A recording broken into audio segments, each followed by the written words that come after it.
Word 2010's navigation pane lets you search for specific text or navigate to a particular page or section in your document. Let's see how you can use the navigation pane to find and to browse in Word 2010.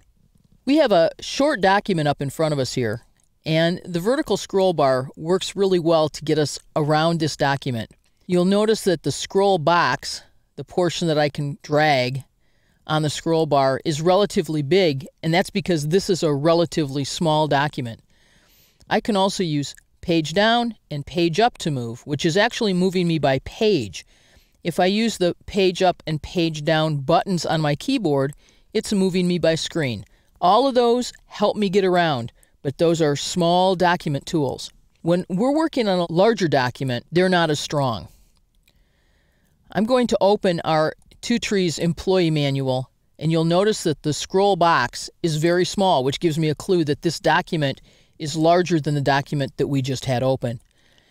And if I drag, you'll notice there's a lot of document here. And if I click the page up, page down buttons, I move by page, but there are 24 pages here. So if I wanted to go to page 12, that's 11 clicks to get me there.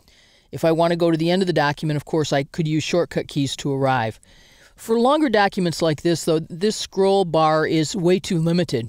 We need a navigation tool that lets us move to a specific page quickly and also allows us to use the find capabilities to search for text and go to the locations where that text appears in my document. The navigation and the find capability have been combined into one navigation pane in Word 2010. Let's see how easy it is to navigate in our handbook using the navigation pane. There are several ways to display the navigation pane. On the View tab, I could turn on the navigation pane checkbox. On the Home tab, in the editing group, I could do Find and say Advanced Find, but if I simply click Find, the navigation pane will open and it always appears on the left-hand side of my screen. At the top, there's a search box that lets me enter text to search. And then below that, there are 3 tabs that allow me to look at my document by pages. So here's all the pages in my document. If I wanted to go to page 12 then, I can simply click and go to page 12. If I want to go to page 6, drag, then click and go to page 6. So I can navigate very quickly. And then I have the ability to browse my document by headings. Now this document actually has headings, so you'll notice that if I go to section 3, it will take me to section 3. You'll learn more about heading styles in Chapter 6 of Word Essential Training. And then I have the ability to browse search results. So I'm going to search for the word part-time. Now, I don't have to click to go to each occasion of part-time, although I could.